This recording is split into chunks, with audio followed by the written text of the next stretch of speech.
Hari Om. A very good morning to all of you. Welcome to this beautiful, gorgeous, attractive, most beautiful, holiest of the holy, the most divine and auspicious temple which is within our own selves. My loving pranams at the divine lotus feet of my Guru, Papa Swami Ramdas of Anandashram, Kanjangad, Kerala, and my beloved parents. From today, we are going to see yet another wonderful, beautiful chapter of Bhagavadgita, the 15th chapter. Just like the 12th chapter, Bhakti Yoga, this also is very short, 20 shlokas only. So if anybody wants to by heart, they can by heart this particular chapter, either the 12th or this chapter, because it's the shortest. Not only shortest, it's one of the sweetest also. Because when somebody asks, do you know any of these chapters of Bhagavad Gita by heart? If at all you try to learn the 2nd or the 18th chapter all in 70s, so many shlokas, it's difficult to learn so many shlokas by heart. So this only 20. We can learn this and 12th chapter and say that I know 2 chapters by heart, only to satisfy ourselves. But anyway, even otherwise, this is one of the very, very extremely good chapters. All chapters are good, no doubt about it. All of them are extremely good. According to me, 14th also is one of the very important chapters because that describes the 3 gunas and it tells us how to analyze our own selves, self-analysis, or what we call as Atma Avalokana or Atma Vishleshana. Now in this 15th chapter, the name is Purushottama Yoga. Purushottama. We are not talking about Maryada Purushottama Sri Rama here. Maryada Purushottama Sri Rama is only one aspect of Parabrahma, one avatar of Parabrahma.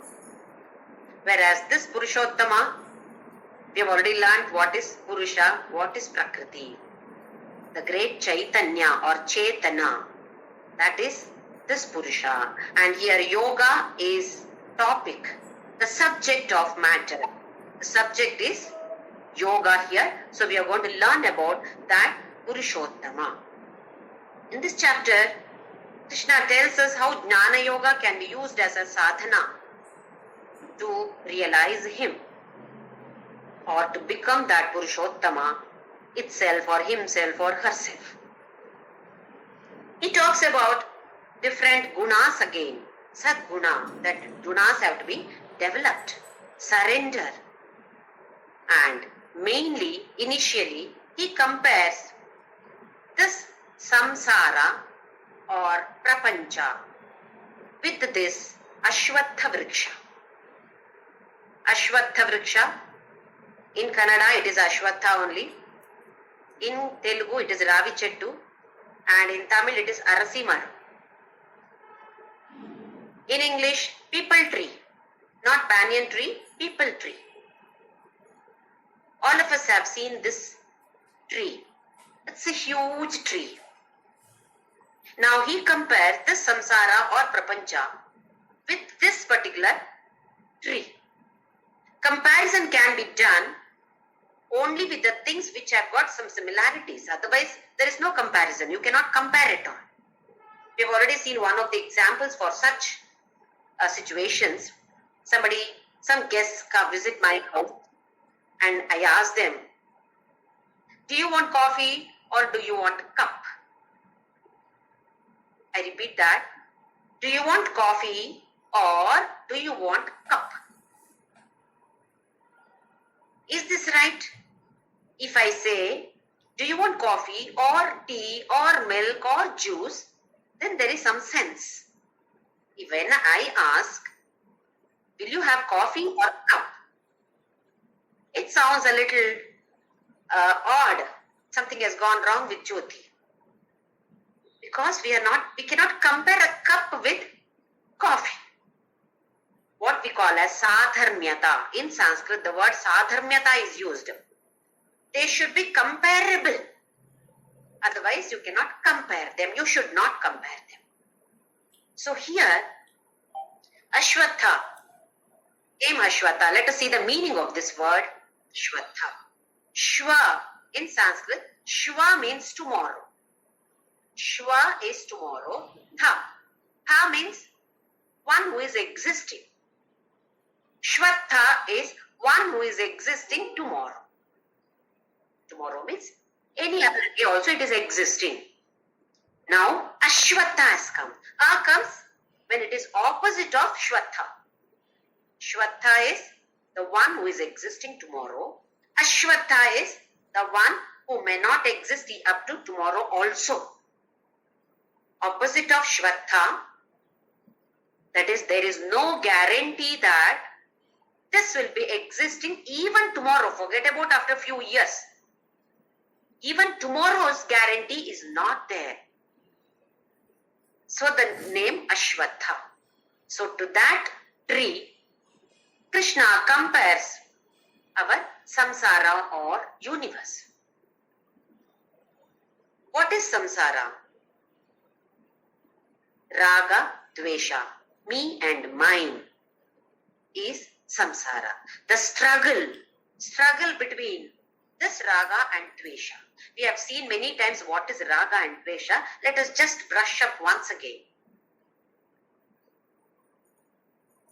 We have so many wants. I want this, I want this, I don't want this. I want this person in my life, I don't want this person in my life. I want this object in my life, I don't want this object in my life. I want this situation, the situation which gives me pleasure. I want that situation. I don't want a situation which gives me pain, which gives me dukkha. I don't want that kind of situation in my life at all. So there are so many wants. Yes, I want this. This I don't want. Want and don't want. So raga is that wants. Dvesha is what we don't want. We can simply categorize.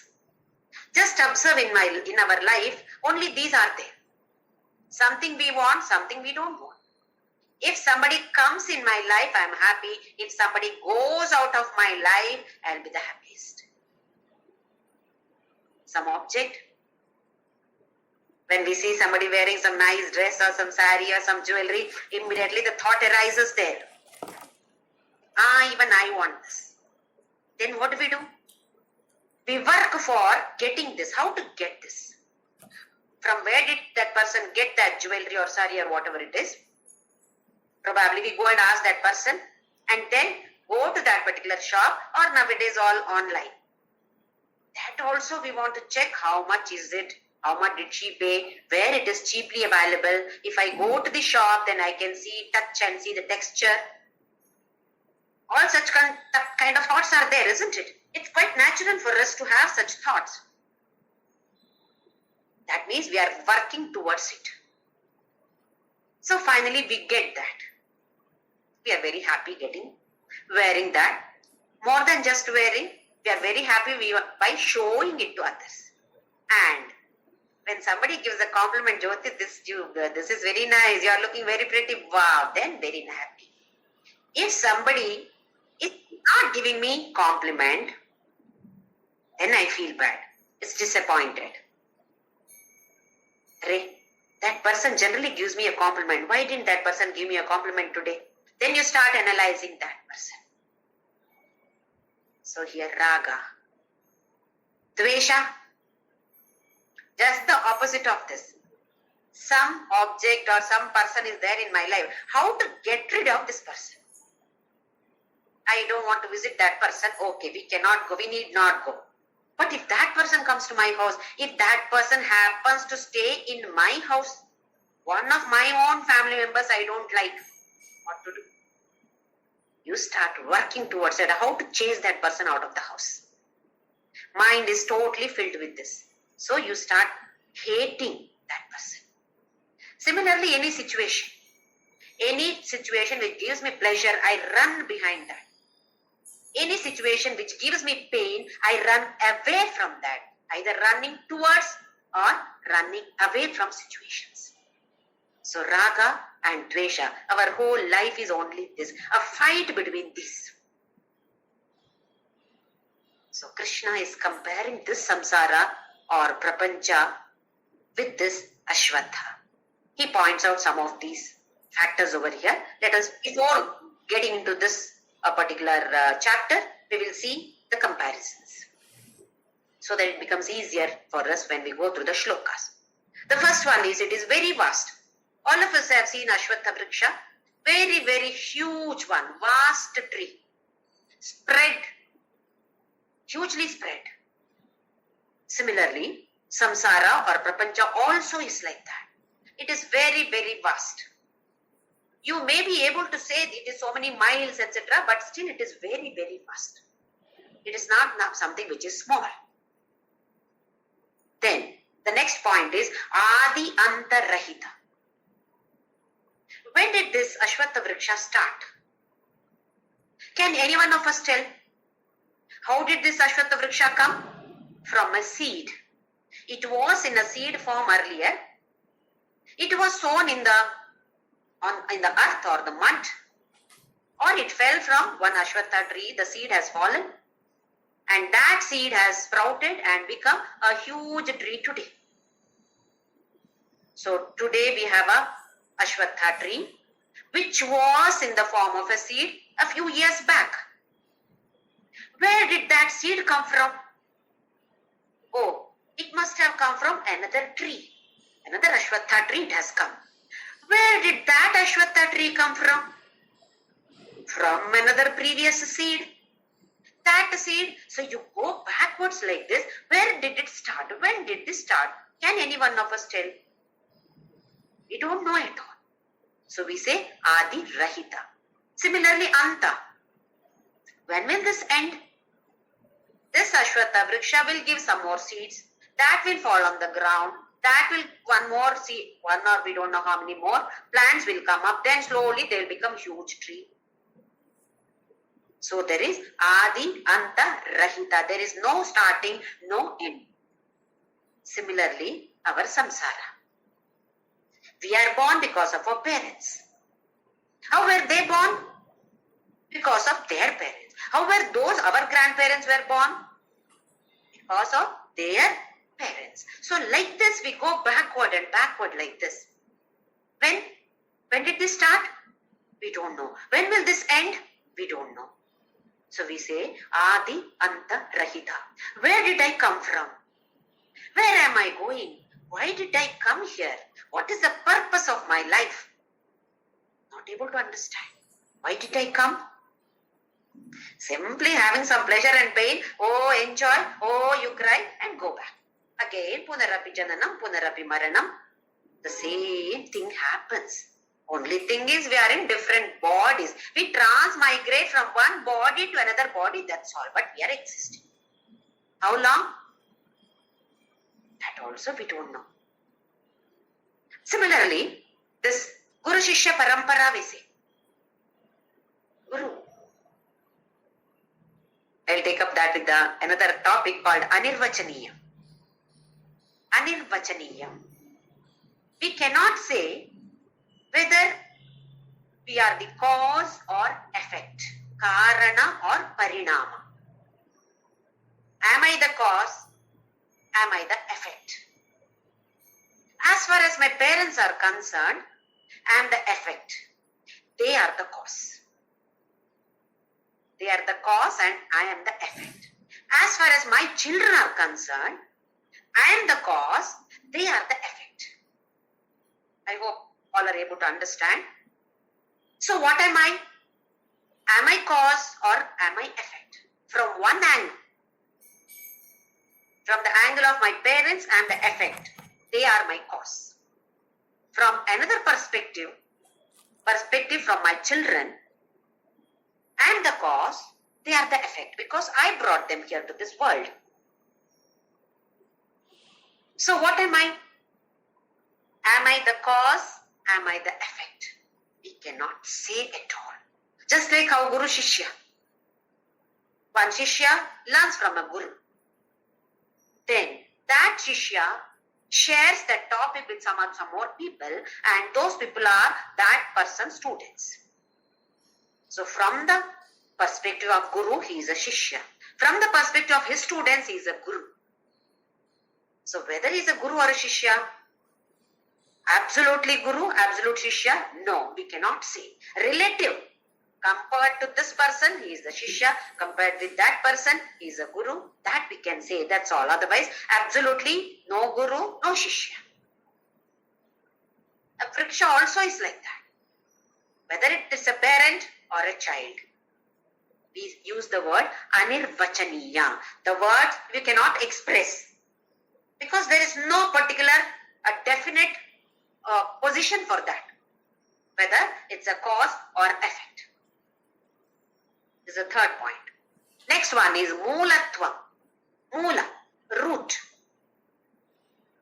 Ashwatha Vriksha has lot of roots, many roots, but there is a primary root. Can we see that root? We can see the big stem. We are not able to see the root because it has gone underneath. It has got deep inside the earth or the mud or the ground. We are not able to see. But we have common sense. So we know that there is a root underneath. Even though it is invisible to me, it is there, I know. Any plant cannot survive without a root. So obviously this huge root cannot survive without one primary root, even though it is invisible to me. Same way, this huge samsara cannot exist without one particular moola or primary root. What is that primary root? This Parabrahma. That is why we say he is the foundation or he is the Adhara. Sarvadhara. Is he visible? He is not visible. So, shall I say that because he is not visible to me, he does not exist? Then it is as good as saying, root is not visible to me, so Ashwatha tree does not have a root at all. Are we saying? No, we have little common sense that such a huge tree, definitely it has a root, without which it cannot survive, it cannot stand on its own. Any plant for that matter. Similarly, this samsara cannot exist without that adhara of Parabrahma. So he is the moola, moolatvam.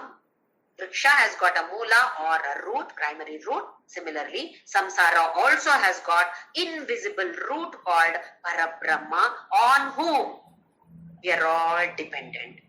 All are surviving because of that Parabrahma only.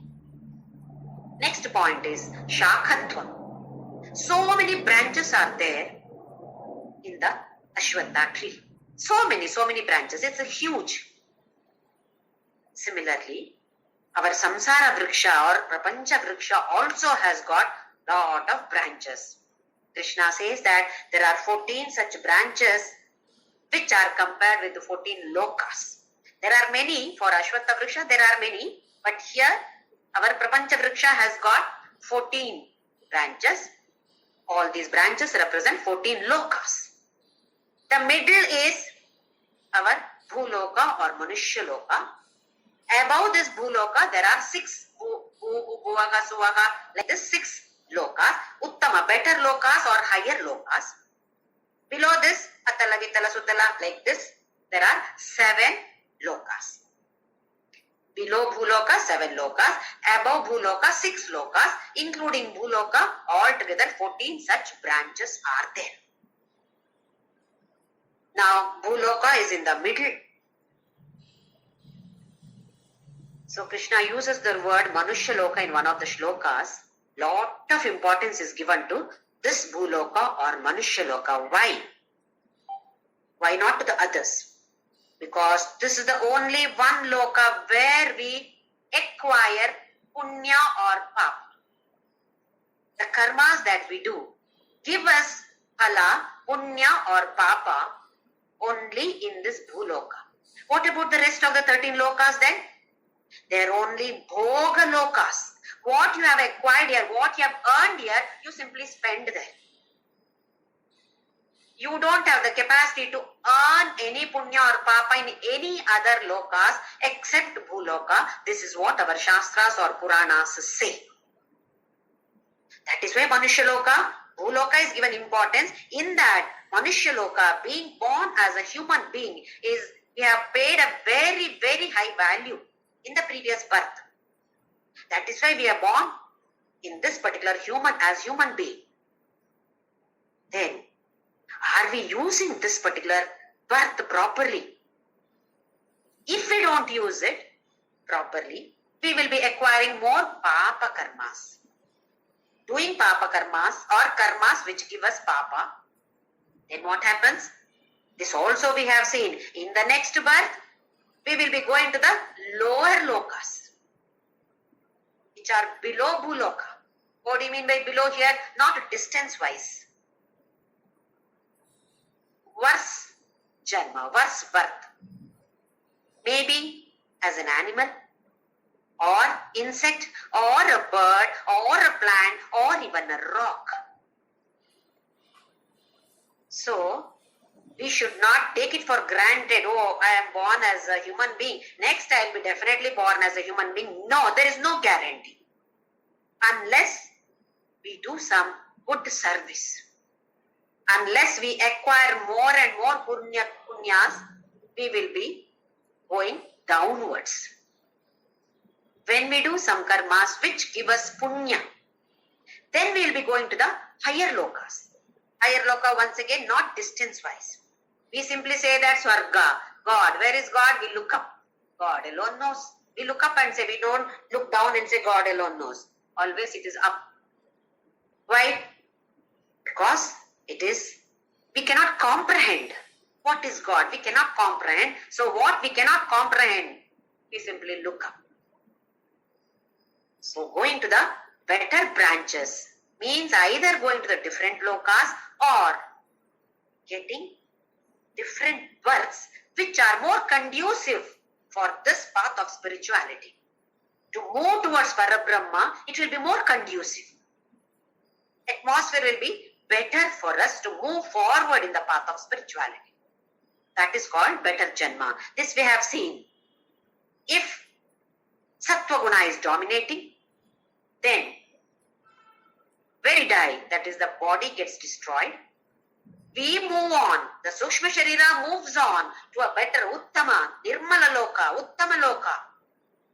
Pratipadyate. We move to the better lokas, which means either to one of these higher lokas or better birth. Human being only, better birth. Or we will become Gandharva, Pitraloka, Devaloka. There are so many Chandraloka, Suryaloka, so many lokas they say. So we'll be born in that. So here, shakhas represent different lokas. Then, there are so many leaves. How many leaves are there? Oh, so many leaves that you cannot see even the stem of a tree because so many leaves are there. Now, leaves are compared with, here Chandas he says, it is Veda, the shlokas of Veda or Vedas. A green leaf, as all of us studied, performs this photosynthesis and creates food for itself. That is food for the tree. Now similarly here, Krishna talks about the Veda, Chandas, means the Karma Kanda part of Veda. Veda is having two categories. Veda Purva is called as Karma Kanda. Veda Anta is called as Jnana Kanda. This also we have seen many times. What is given in Karma Kanda? Description about this particular ritual. If you do, what happens?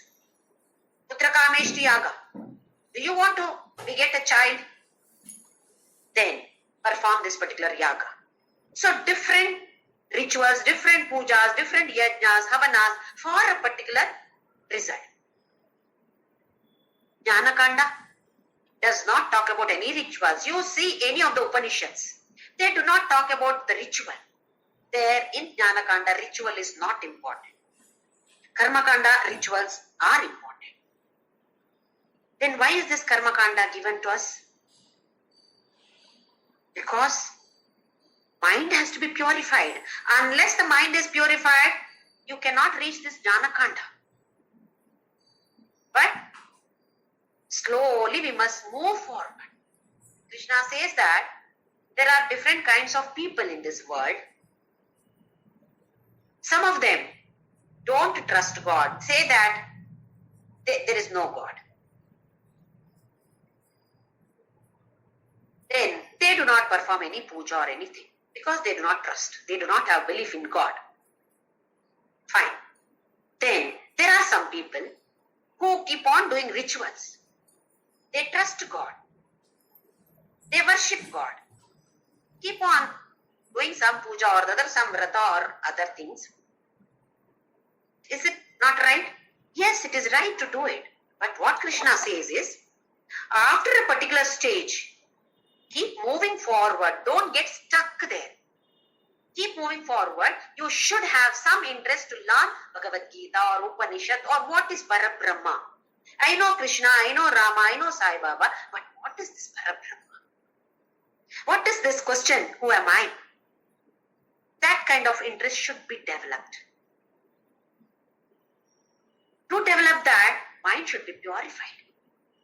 To purify mind, these rituals are needed. So in case anybody is doing any ritual, don't say that, Aijo, why are you doing the ritual? Come to Upanishad, learn Upanishad. No, it is not so. This is needed. As we have seen, if you are in Tamoguna, then you have to come to the Rajoguna, then you have to come to Sattoguna. There is no particular rocket which takes us from here directly to Parabrahma. No. How much ever you pay, there is no such rockets. You have to work for yourself. Nobody else can work for you. Some people can guide you, that's all. But you have to work for yourself. So here, Krishna compares those leaves, like how those leaves are producing food for the tree.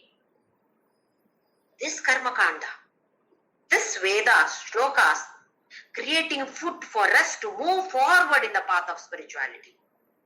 So it is needed. Without that, be knowledgeable. But don't get stuck there. Like, I like my 5th standard. Some child, 5th standard child comes and tells me, I love this class. I love this teacher. I love this room. So, I will stay here only. I will cut the same 5th standard forever. Is it possible? Don't we say it is foolish? Same way, here Krishna says, just sticking to only to this Karma Kanda without even having any interest for Jnana is like saying that I will continue in the same 5th class till my end of my life. I will be in the same classroom. It is like this only. So we have to move forward. Keep doing all the rituals that we have been doing. Nobody says don't do. Keep doing. But we can make out the difference. How I was 1 year ago while performing puja. Today, having more knowledge from this Bhagavad Gita, how my approach has totally changed. Love for God is developed. Mind is becoming purer and purer. And we are doing our self-analysis every single day. It is not sufficient if you do once in a week or once in a year. No. Every day we have to check. Rather, every moment I have to check. What am I talking? Sattoguna is dominating, Tamoguna is dominating. What is dominating in me? Why so? Because I am not alert. I am not implementing what I have learned. Listening is easy, talking is easy, understanding slightly easy, but implementing is very difficult. Am I implementing? Nobody needs to give us any certificate. We ourselves know. That is why self-analysis is compulsory. So Krishna compares. So many leaves are there. Similarly, so many shlokas are there in Veda. In this particular context, he says it is only Karma Kanda. He does not specify, but it is understood. Next, about phala. Tree gives fruits. Fruit may be either sweet or sour or mixture. Similarly, our samsara vriksha also gives us fruit. Sukha, dukkha. Sukha and dukkha mixed. This also we have seen in the previous chapter, the last shloka of the previous chapter. Ekantikasya sukhasya. Parabrahma gives us only sukha, ekantika sukha. Whereas world gives us sukha, but along with that, dukkha is definite, 100% guarantee. Today this object is giving me lot of pleasure, lot of happiness. The same object may give me dukkha at a later stage. I bought a diamond necklace. I'm so happy about it. I wore it for a wedding. When I came back home, I'm about to remove that. There is no diamond chain at all. It has fallen somewhere. Nobody stole it, but it has fallen. Can I get it back? The same diamond chain, which gave me so much of pleasure, is giving me pain. Every moment I'm thinking of that. Gee, I spent so much money on that. See how irresponsible I was. It has fallen. This lifelong we'll be talking about it. So this kind of phala, sukha, dukkha and mixture. So this is about phalatva. Then the tree gives ashraya to so many birds. So many birds come there and build their nests. They may be simplistic or they may build their nests also. Same samsara or prapancha. We are all like birds. We all come and build our houses here and stay here. One fine day, we have to again go back, again come back. But Krishna says, you can totally remove this also. So that is called removing from this. Either the tree is cut, removed, or we have to go out of this cycle called punarapi jananam, punarapi maranam. From this cycle of birth and death, you can come out. So in this chapter, he explains how to come out of it. Now, why a bird is compared with us? We have already studied Sthula Sharira and Sukshma Sharira. When we leave this world, we do not take the Sthula Sharira. Gross body is left here. Only Sukshma Sharira. Sukshma Sharira goes out of the Sthula Sharira. So you can say that Sukshma Sharira flies like a bird. It goes out or flies out, only Sukshma Sharira, which has got 19 components, 5 Jnanendriyas, 5 Karmendriyas, 5 Vayu, Prana Vayus, and 4 Antakarana. Manasu, Buddhi, Ahankara, Chitta. These are the 19 components of Sukshma Sharira. So with all those components, it goes out of this physical body. Because it flies away from there, we say that it is like a bird, comes, builds its nest. What is the nest? Our body, physical body is the nest. Physical body is the house for us, ayatanam. It stays in this ayatanam and then again it goes out. But Krishna says, permanently you can fly out of this. How? That we'll see later. And the next one, last one is chalanatva. It moves. It does not walk. A vriksha tree does not walk, but it moves. Moves forward and backward, sways. Sways and swings and sways we see. How? When there is storm or breeze or air, movement of air, it moves. Similarly, we are also like this. Pleasure and pain. We are like a football, moving here and there. Somebody kicks us. Not physically, mentally somebody kicks us or some situation kicks us. We are worried so much, we are in dukkha. Again, something pleasure, we are in. Now we feel happy about it. So we are also swinging and swaying here and there, like just like this Ashwatha Vriksha. So these are the 10 different points with which comparison is done for a Samsara Vriksha or Prapancha Vriksha with Ashwatha Vriksha. So with this background, we'll start our chapter. Om Shri Krishna Parabrahmane Namaha Atha Srimad Bhagavadgita Panchadashodhyayaha Purushottama Yogaha Shri Bhagavan Uvacha Urdhva Moolam Adha Shakham Ashwatham Prahuravyayam Chandamsi Yasya Parnani Yastam Veda Savedavidas. Why should we have the knowledge of Purushottama? We have worldly knowledge, either with the subject called math, social science or physics, chemistry or engineering, medical, whatever it is. This Laukika Jnana is also needed for us. To do any vyavahara in this world, to work in this world, we need knowledge. But as we have seen many times, this knowledge does not give us moksha, mukti. What is that moksha or mukti? Freedom from raga and dvesha.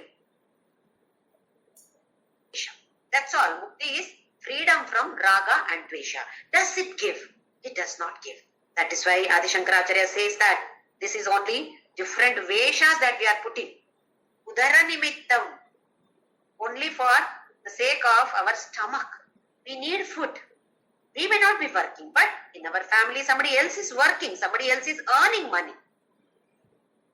Udara nimittam bahukrita vesham. Variety of veshas. One is engineer, one is doctor, one is housewife, one is blah blah blah like this. Udara nimittam bahukrita vesham. It's only udara nimitta. Not for moksha. Do you want moksha? Then we have to learn about this Purushottama. That is why this chapter is important for us. Urdhva Moolam. This Moola is Urdhva. Only difference between Ashwatha Vriksha and this Vriksha, he says, is that Ashwatha Vriksha has a root at the bottom, whereas this Samsara Vriksha has got Moola where on top. So, again, Urdhva does not mean distance-wise top. It means he is the greatest or Shrestha. Compared to us, he is Shrestha. So we say he is higher. Another way is, you cannot comprehend. You cannot perceive him. Can we see him? Can we hear? No, we cannot. That Parabrahma, you cannot see, you cannot hear. So how to understand? To understand something which cannot be understood, just like this, we are simply using something so that we come closer to him. Actually, no comparison can be done with him. Him should not be taken as gender as him or her or it, all same only. So nothing can be compared actually, but we have to move closer at least. Only for that purpose comparison is done. So here, Urdhva Moolam, Adha Shakham. Shakha is below. Adha means below. Urdhva means above. Moola, root is above. Shakha is below. Shakha is all of us come under. All the 14 lokas are Shakas. So all of us are here below him. Again, below means lesser than him, or we can comprehend who is this person, who is that person. We are able to comprehend, we are able to see, listen, etc., touch and feel, etc. So we say that we can comprehend. So we are all Adhaha Shakha, Ashwatham Prahuhu Avyayam. Comparison is done with Ashwatha. You can think of that as a Vriksha or Ashwatha, one who does not. There is no guarantee that this person will be alive tomorrow. No guarantee. That is Ashwatha. Avyayam. But this Ashwatha tree is Avyaya. Always existing, Avinashi. Nobody can destroy that. Chandamsi Yasya Paranani. Parana is leaves. Whose leaves? This Ashwatha tree's leaves are Chandas. Chandas is Shlokas from Veda. Now here especially only Karma Kanda. Yastam Veda sa Veda Vid. Whoever knows about this Vriksha, either about Ashwatha Vriksha or about Samsara. If at all you have knowledge about this Samsara, what is this Samsara? What are the branches? What do you mean by this Chandas? What is Karma Kanda? We perform actions or whatever rituals are given, then we acquire punya. So what exactly is this birth? Janma, karma. We are born, we perform actions. Karma takes place. Because of this karma phala, again we are born. So karma leads to janma. Janma leads to karma. Again karma leads to janma. So like this, it is a cyclic procedure. We are not coming out of it unless we have this kind of jnana that yes, I can come out or I want to come out of this. This cyclic process, no, I don't want to be trapped in this. I want to come out of it. How to come out of it? So Krishna explains beautifully in this chapter how easily we can come out of this. So whoever knows about this vriksha, it is as good as knowing Vedas. We need not learn or by heart all the Vedas, understand all the Vedas, not possible. Even for Brahma it is not possible, I believe. Let's forget about us. So I do not know Veda, no problem. Do you know about this samsara vriksha? It is as good as knowing the Vedas. Next shloka. Adhaschordhvam prasrutastasya shakha punah pravriddha vishaya pravalaha adhascha mulanyanu karmanubandhini manushya loke. It talks about Manushya Loka. I did not talk about Prani Loka or any other Surya Loka, Chandra Loka. He said Manushya Loka. Why? As I said just now, only in this Manushya Loka you are able to acquire, earn. What are we earning? Either Punya or Papa. Both we are earning.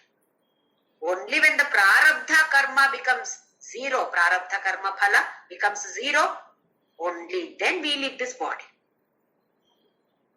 That is understood now. So here, adhascha urdhvam, adha and urdhva, below and above, prasrutastasya shakha. Oh, branches are spread around where? Above and below. Guna pravriddha. From where did they get food? So Krishna says that they are all nourished by guna. What we have learned in 14th chapter comes into picture here again. We are feeding this samsara vriksha, we are feeding up through all our gunas. So how careful we must be about our gunas. We are nourishing this samsara vriksha through the gunas. Guna pravriddha vishaya pravalaha. Vishaya is sense object. Pravala is shoots. The small shoots that you see, like how they, even if you cut the tree, as all of us have experienced this, the tree again it grows. It comes up again. Unless you remove the root, it comes up again. So what he says is, our sense organs are always outgoing. For example, you see some advertisement in a TV about some particular object which you didn't even have any idea that such a thing is in the TV. Now what happens? That desire comes. You have seen that desire comes now. So that is a sensory object now, sense object for you, for your eyes. Now the mind starts working. Eyes have received that particular object from the TV and the mind starts working. How do I get it? So desire, then it leads to action. Then you start acting on that, getting it. So what happens? We are storing vasanas. Every thought, every word that is uttered, every action that we perform creates vasanas. Huge bag of vasana. You can call it as a big mall of vasanas we have stored here, and we are carrying that wherever we go. Even after death, we are carrying that with us. With the same mall we go. We enter another mall. So here, Vishaya Pravala, how much ever you try to cut, again and again it crops up. Pravala is shoots. And adhascha mulani anusantatani karmanubandhini manushya loke. We have seen many other trees are also like this. They have primary root. Then some more roots also come up through the branches. Have you observed? Through the branches also some more roots, and they come down and again they also touch the earth. They touch the ground. From the branches also some roots grow downwards, adhascha, below. They grow below and then they touch the ground, they hold the tree. So the tree becomes, now the hold becomes stronger and stronger. Anusantatani, so many such trees, apart from the primary tree. This is not talking about the primary tree, primary root now, about the other roots. Anusantatani, so many, santati. What do they do? They hold the tree back. So like that, our Vishaya Pravala, how much ever you cut, again and again it crops up. And what does it do? It binds us, anubandhini, karmanubandhini. Through our karmas, once again we are having that bondage. We are not able to come out of this. This is happening only in Manushya Loka. That is why Krishna is giving importance to this Manushya Loka. Only in this Loka, Bhuloka, we are able to acquire, earn, whether punya or papa, whatever we do for the actions that we perform, phala is there only in this Bhuloka, not any other Loka. All the other Lokas are called as Bhoga Loka. Only this is Karma Loka. Do good, go to the higher level, kharcha file, spend all that money that you have acquired, earned, come back here. So only in this Loka you can try to attain moksha, not any other Lokas. This must be very, very carefully understood. How important this Loka is, how important this birth is for me. Am I giving importance to this? Or just living? What are we doing? Get up, do the daily things and cooking, eating, sleeping. Next generation, that also does the same thing. What are we doing? Are we giving a thought? Who am I? Where did I come from? Where am I going? What am I doing here? What is the purpose of my life? I have come with a purpose. That purpose itself is not known to me. How will I move forward then? So for that, Bhagavadgita is necessary. Probably Upanishad or Veda is difficult for us to understand. So this only 700 shlokas. That too, first chapter, there is nothing much about knowledge giving. Second and last chapter, forget about them. Second chapter is like a trailer of a movie. What is going to come? Just to touch all topics. 18, once again repetition of all this. So you can say 3 chapters we leave. So only 15 chapters are there for us to understand, digest and implement. So Krishna says, you are born in this Manushya Loka. Get up, wake up, wake up, wake up.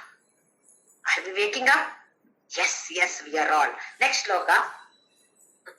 Narupamasyeha tatopalabhyate nanto nachadirna cha sampratishta ashwadhamenam suvirudha moolam asanga shastrena dridhena chitva.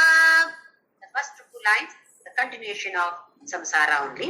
Narupam asya iha tathopalabhyate. You cannot perceive the rupa of this samsara. What is this samsara? You cannot perceive. Why?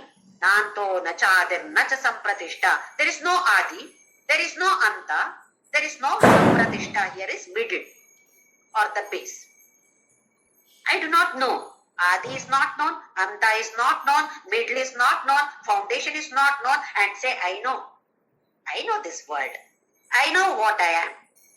Don't we say when we argue, I know what I am. I know who I am. Do you know who I am? I am the CEO of so and so. So we think that we know. But what do we know? When we don't know the beginning, when we don't know the ending, and when we don't know what is middle, how can we say we know something? That is why he says, Narupam asya iha. You cannot perceive the rupa of this samsara at all. So with this, the description of that samsara gets over.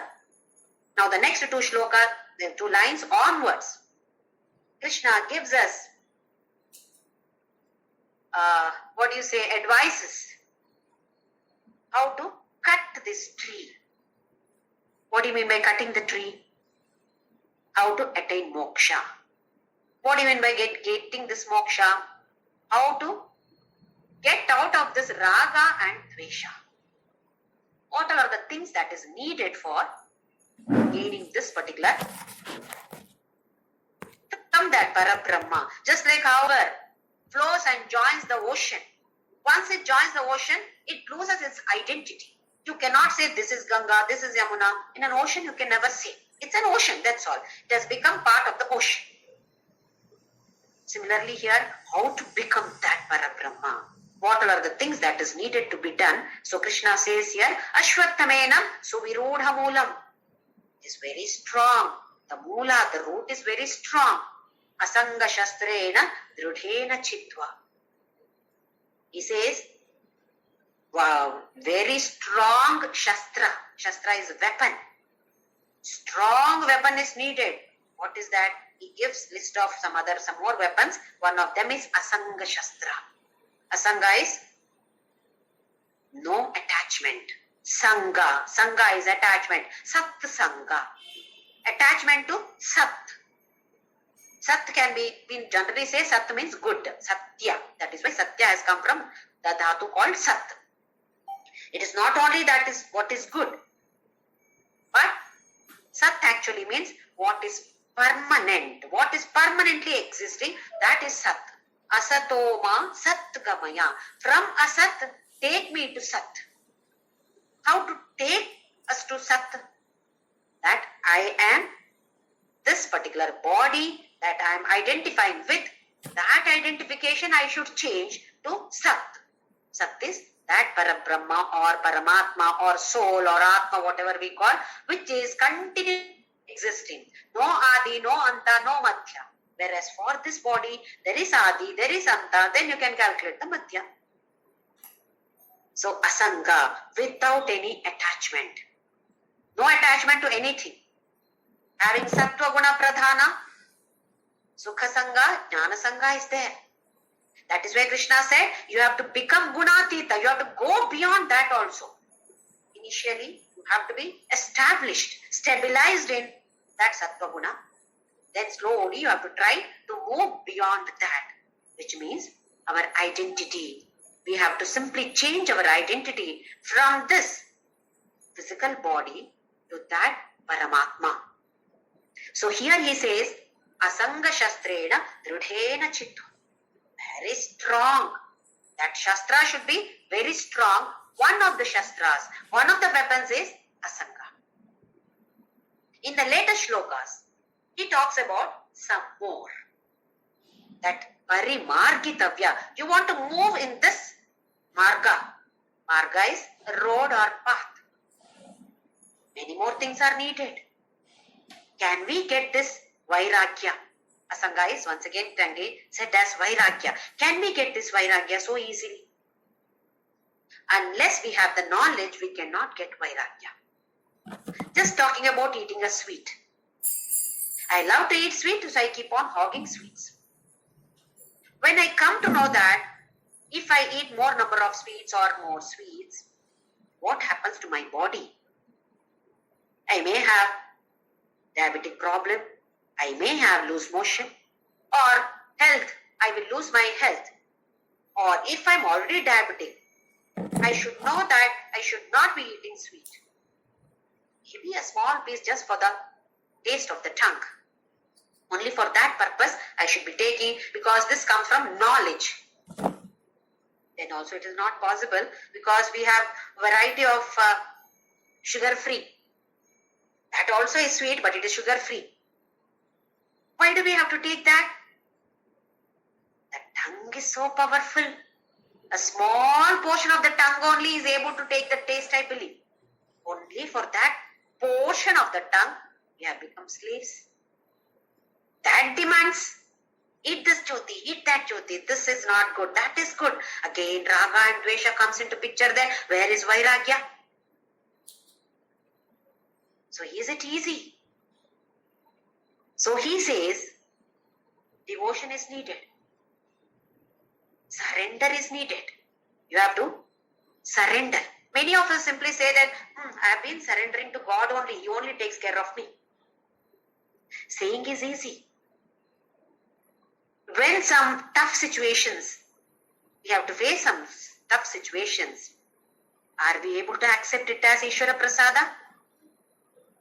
If yes, pat yourself. Yes, we are moving forward. Self-analysis.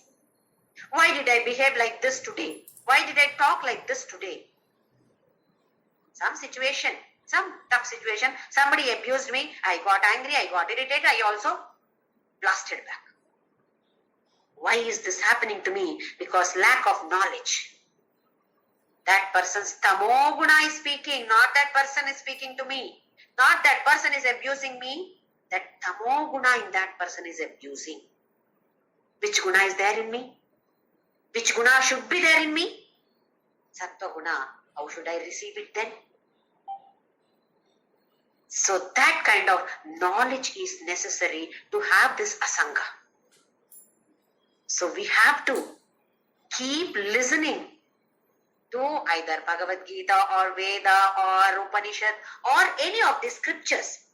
So lot of importance is given to scriptural study. If we are not able to study by ourselves, we listen to some satsang so that we understand. Finally, understanding is important. Not that I myself study, self-study. If you are able to do well and good. If not, when somebody is explaining, listen to that. Something will enter and then manana, do manana of that. Keep contemplating on that particular topic. Finally, implementation is necessary. Without implementation, no use. How much ever you collect, it is of no use. So here scriptural study is compulsory for us. And studying one Upanishad here, few shlokas, another Upanishad there, another Bhagavad Gita here. So many things that we are putting here, nothing enters properly. It is like keeping, somebody is coming and putting so many bricks in front of my house. It's a heap of bricks. It looks very shabby, right, in front of my house. For the past so many years, they have kept like this. How do we feel? Not good. Same thing, the same bricks are used to construct a beautiful building. Then you say, in front of my house, there's a beautiful temple, there's a beautiful house. How proudly we say that. See, the same bricks. You have used it. Using a system. Same thing happens here. Listening to this particular, that, but so many things. I know we are interested. But we have to segregate that. What I am able to understand. If I am not able to understand, leave that. I have not come up to that stage. Or what I have understood, contemplate on that. Implement that. At least to a certain extent, or 100% effort should be there from our side. That is why self-analysis 100% is necessary for all of us sadhakas. We are not normal devotees now. We have come to this category of sadhakas or mumukshus, whose goal is moksha. Not just acquiring some house, this, that and all. No. It is not the worldly desire for us. We have the spiritual desires. How to go about it? Krishna is explaining to us. One of the weapons is asanga. So this kind of vairagya with the jnana. Sometimes we force ourselves. No, I am doing this vrata. I will not eat this at all for 1 day or 2 days or week or so. People like me, it happens. I say that 1 week I will not eat sweets. If somebody is eating sweet in front of me, my mouth waters. But I have taken a vrata, no, so I will not eat. But where is the mind? Mind is on sweet. More. If at all I had eaten, it would have been better. Mind wouldn't have gone towards that sweet. But now the mind is totally focused on the sweet. That should not happen. That happens if you don't have knowledge. When we have knowledge, then that kind of attachment is not there. That is what is asanga. For that we need jnana. To have this jnana, what is needed?